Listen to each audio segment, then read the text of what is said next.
पिछले दिनों में एक गीत अक्सर बजा करता था, जब से प्यारा यीशु आया मेरा जीवन बदल गया। और बताया जाता है कि जब एक कन्वेंशन में ये गीत गाया जा रहा था और कन्वेंशन के पंडाल के बाहर एक व्यक्ति खड़ा हुआ उसको सुन रहा था, और इस गीत को सुनते सुनते उसके जीवन में परिवर्तन आया और वो पंडाल में आया और उसने स्टेज के सामने उस चाकू को फेंक दिया जिसे लेकर वो हत्या करने के विचार से जा रहा था।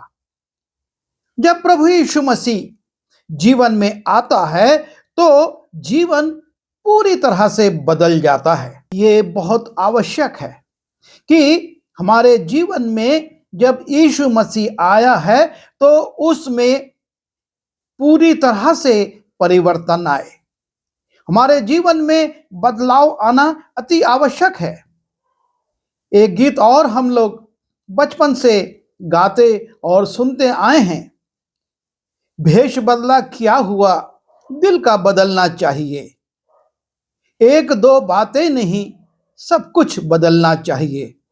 और गीतकार ने बड़े सरल ढंग से इसमें भी इस बात को कहा है कि भेष बदलने से, नाम बदल लेने से, धर्म बदल लेने से या अपने आप को परमेश्वर के भवन में ले जाने से कुछ नहीं होता। ये तत्कालिक है, लेकिन जब जीवन में सब कुछ बदलता है, उसका आचार व्यवहार, उसका बोलचाल, उसकी भाषा और उसका आचरण, सब कुछ जब बदलता है, वो ये प्रकट करता है कि उसके जीवन में परिवर्तन आया है। वो पहला वाला मनुष्य नहीं पर एक दूसरा मनुष्य बन चुका है। जब हम बाइबल में जाते हैं और पहला कुरिन्थी उसके 6वें अध्याय 9वें पद से 11वें पद में देखते हैं, वहां लिखा है, क्या तुम नहीं जानते कि अन्यायी लोग परमेश्वर के राज्य के वारिस ना होंगे। धोखा ना खाओ, ना वेश्यागामी, ना मूर्ति पूजक, ना परस्त्रीगामी, ना लुच्चे, ना पुरुषगामी, ना चोर, ना लोभी, ना पियक्कड़, ना गाली देने वाले, ना अंधेर करने वाले परमेश्वर के राज्य के वारिस होंगे।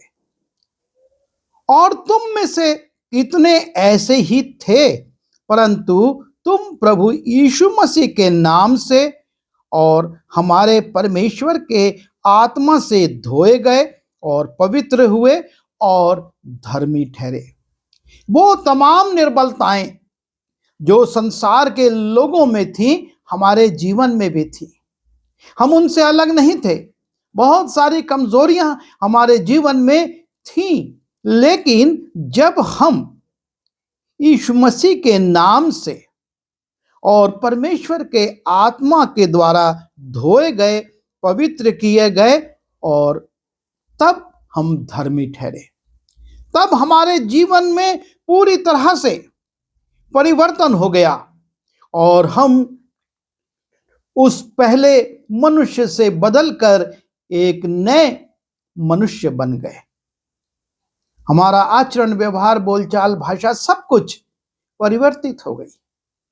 जब हम पतरस को, याकूब को, यूहन्ना को, अंद्रियास को देखते हैं, यीशु मसीह जब उनके जीवन में प्रवेश करते हैं और उनका जीवन पूरी तरह से बदल जाता है।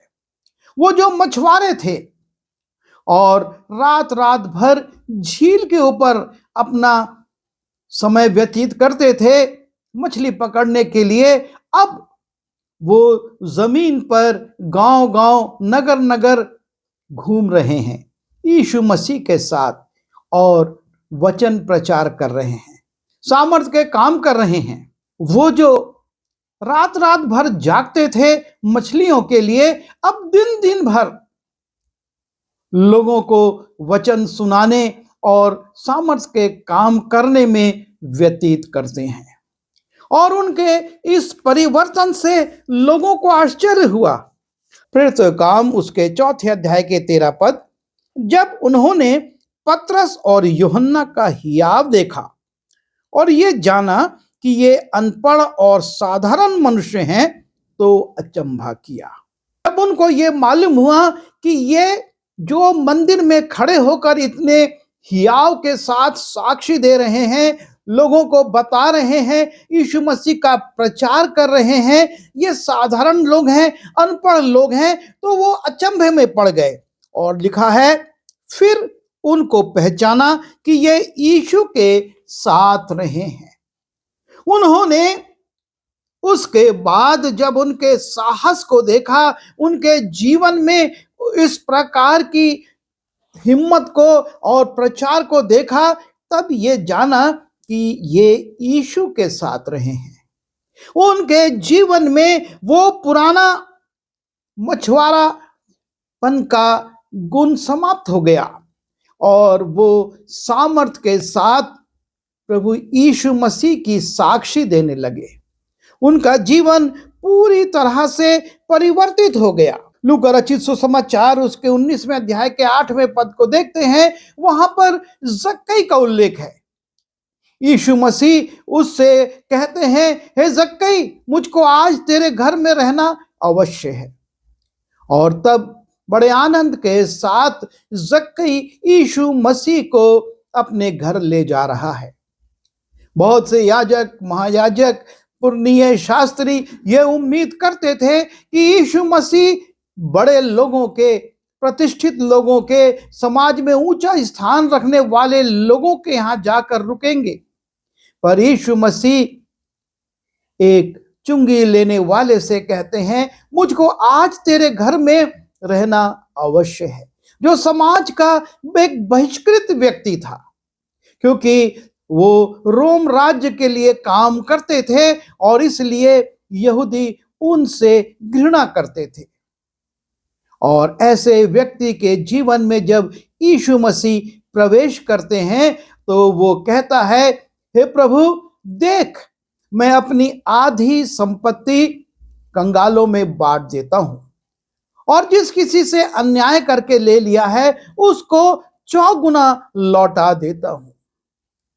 जैसे ही यीशु मसीह उसके जीवन में आते हैं, उसके जीवन में धन के प्रति जो लोभ था, जो लालच थी, वो समाप्त हो जाती है। उसका जीवन बदल जाता है और वो कहता है, मैं अपनी आधी संपत्ति जरूरतमंदों में बांट देता हूं, गरीबों में बांट देता हूं, और जिसका भी मैंने, जो भी क्लेम करेगा, जो भी मांगेगा, जिसका मैंने अन्याय करके लिया, उसका 4 गुना लौटाऊंगा। यह है जीवन में परिवर्तन। वो जीवन में पूरी तरह से अपने आप को प्रभु यीशु को समर्पित कर देता है। अब उसके जीवन में धन के प्रति मोह नहीं रह गया कि मैं और इससे ले लूं, उससे ले लूं, ये रख लूं, लेकिन अब वो देने वाला बन गया है। वो बांट रहा है, कह रहा है, मैं अपनी आधी संपत्ति बांट देता हूं। हम पौलुस के जीवन को देखते हैं। पौलुस जो एक बहुत शिक्षित अगुवा था और यहूदियों में बड़ा प्रतिष्ठित था, उसका बड़ा नाम था, उसका सम्मान था, उच्च अधिकारी उसकी बात को सुनते थे और उसी अधिकार के कारण वो दमिश्क में मसीहों को सताने के लिए, उनको पकड़कर यरूशलेम लाने के लिए अधिकारियों से पत्रों को लेकर जाता है। और मार्ग में यीशु से उसकी मुलाकात हो जाती है। यीशु उससे कहते हैं, हे शाऊल, हे शाऊल, तू मुझे क्यों सताता है? और जब यीशु मसीह उसके जीवन में आ जाते हैं, तो यीशु मसीह के लोगों को सताने वाला स्वयं पीड़ा सहने लगता है। स्वयं कष्ट झेलने लगता है और उन तमाम ऊंची और अच्छी बातों को जो उसके लिए लाभकारी थी, जिसकी से उसकी प्रतिष्ठा होती थी, जिसके कारण उसका मान सम्मान था, उन सब के लिए वो कहता है फिलिप्पी उसके 3 अध्याय के 7वें पद से, परंतु जो बातें मेरे लाभ की थी उन्हीं को मैंने मसीह के कारण हानि समझ लिया। जब यीशु मसीह उसके जीवन में आ गया, संसारिक योग्यताएं, संसारिक शिक्षा, संसारिक पद, संसारिक संबंध सब उसको व्यर्थ लगता है। वो कहता है ये मेरे लिए हानिप्रद हो गए हैं, वरन मैं अपने प्रभु यीशु मसीह की पहचान की उत्तमता के कारण सब बातों को हानि समझता हूं, जिसके कारण मैंने सब वस्तुओं की हानि उठाई और उन्हें कूड़ा समझता हूं। वो सारी अपनी योग्यताओं को, अपने संबंधों को, अपने पद को, सबको त्याग देता है। अब उसके दिल में उन पदों के, उन नाम के लिए, उस प्रतिष्ठा के लिए कोई स्थान नहीं है। वो उनको कूड़ा समझने लगता है। यह है प्रभु यीशु मसीह जब जीवन में आता है तो पूरा परिवर्तन होता है। अधूरा परिवर्तन कभी लाभकारी नहीं होता। जब हम मत्ती रचित सुसमाचार उसके 12वें पद में जाते हैं और 43 से 45वें पद को देखते हैं, वहां पर यीशु मसीह एक व्यक्ति का उल्लेख करते हैं जिसमें से दुष्ट आत्माएं निकल जाती हैं, और जब निकल जाती हैं तो वो अच्छा महसूस करता है। लेकिन जब वो दुष्ट आत्माएं भटकती हैं और सोचती हैं कि हमारा पुराना घर अच्छा था, और वो आती हैं, उसको साफ सुथरा पाती हैं, तो अपने से भी ज्यादा 7 बुरी दुष्ट आत्माओं को लेकर आ जाती हैं और उसका जीवन पहले से भी ज्यादा बुरा हो जाता है। क्यों? क्योंकि परिवर्तन हुआ लेकिन पूर्ण परिवर्तन नहीं हुआ। उसमें यीशु मसीह नहीं आए, और जैसे ही वो स्थान खाली था, दुष्ट आत्माएं उसमें आ गईं। और इसलिए ये जरूरी है कि जो परिवर्तन होता है, जब यीशु मसीह हमारे जीवन में आता है, हम पूर्णतः उसको अपने अंदर समाहित करके उस चरित्र को, उस आचरण व्यवहार को अपने जीवन में कार्य करने दें। दूसरा कुरिन्थी उसके 5वें अध्याय के 17वें पद में, जो जितने मसीह यीशु में हैं वो सब नई सृष्टि हैं, पुरानी बातें बीत गई, देखो अब सब नई हो गई हैं। जब यीशु मसीह जीवन में आता है तो हम एक नई सृष्टि बन जाते हैं, और तब सारी पुरानी बातें, सारे पुराने शौक, सारा पुराना खान पान, सारी पुराने मित्र मंडली और हमारी आचरण व्यवहार की बातें समाप्त हो जाती हैं, नष्ट हो जाती हैं। उनको छोड़ देना आवश्यक है। हम 2 नाव में एक साथ नहीं चल सकते, और यही बात है कि हम प्रभु यीशु मसीह को भी और शैतान दोनों को प्रसन्न नहीं कर सकते। जब तक हम शैतान की अधीनता में थे, उसके इच्छा के काम को पूरा करते थे, और जब हमने प्रभु यीशु मसीह को ग्रहण कर लिया है, जब हमने उसको अपने जीवन में स्वीकार कर लिया है, तो हमारे जीवन से वो सारी बातें, वो सारे पुराने व्यवहार और हमारी भाषा शैली सब परिवर्तित हो जाना चाहिए। आती उसके 6वें अध्याय के 15वें पद में, क्योंकि ना खतना और ना खतना रहित कुछ है, परंतु नई सृष्टि। ये रीति विधियां कुछ नहीं है। मैंने बपतिस्मा ले लिया, मैंने प्रभु भोज ले लिया, ये सारी रीति विधियां औपचारिकताएं हो जाती हैं यदि हम नई सृष्टि के गुणों को अपने जीवन से प्रकट नहीं करते हैं। उनका प्रकटीकरण हमारे जीवन में बहुत जरूरी है। और इसीलिए फिलिप्पियुस के दूसरे अध्याय के 5वें पद में पौलुस कहता है, जैसा मसीह यीशु का स्वभाव था वैसा ही तुम्हारा भी स्वभाव हो। हमारे स्वभाव में परिवर्तन बहुत आवश्यक है। हमारे स्वभाव से यीशु मसीह का जीवन प्रकट होना बहुत आवश्यक है। जब हम पहला यूहन्ना उसके दूसरे अध्याय के 6वें पद को देखते हैं, लिखा है, जो कोई ये कहता है कि मैं उसमें बना रहता हूं, उसे चाहिए कि आप भी वैसा ही चले जैसा वो चलता था। यदि हम ये दावा करते हैं कि हम यीशु में बने हैं, तो हमारे चाल चल, हमारे आचरण, हमारी भाषा, सब में परिवर्तन होना बहुत आवश्यक है।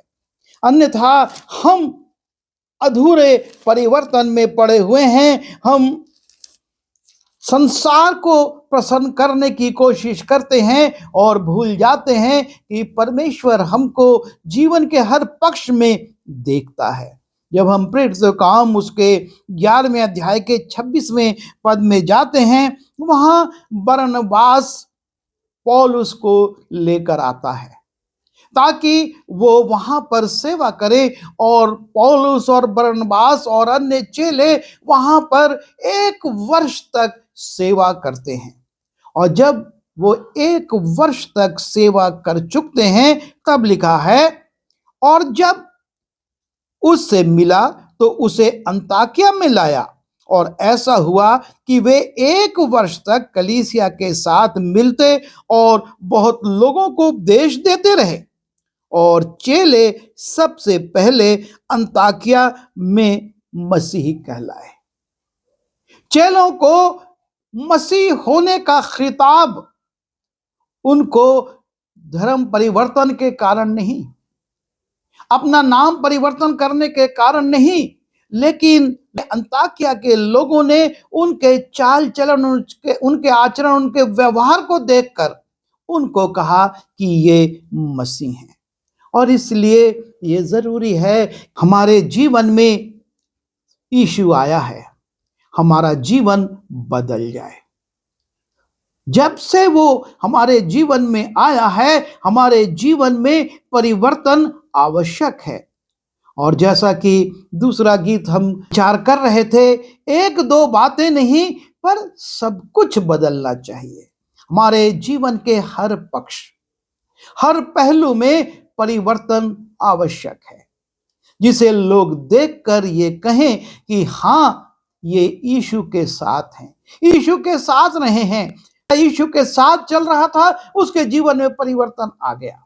चेले यीशु मसीह के साथ चलते हैं, कार्य करते हैं, उनके जीवन में परिवर्तन आ गया और उसके जीवन में परिवर्तन आ गया और उसने यीशु मसीह के लिए सारी बातों को कूड़ा समझ लिया। और इसलिए हम उन बातों में, उन कार्यों में ना जाएं जो पहले करते थे। लेकिन जब यीशु मसीह हमारे जीवन में आ गया है, तो उसे बदलना है, उसको पूरी तरह से यीशु मसीह के अनुकूल चलाना है। आइए दुआ करें।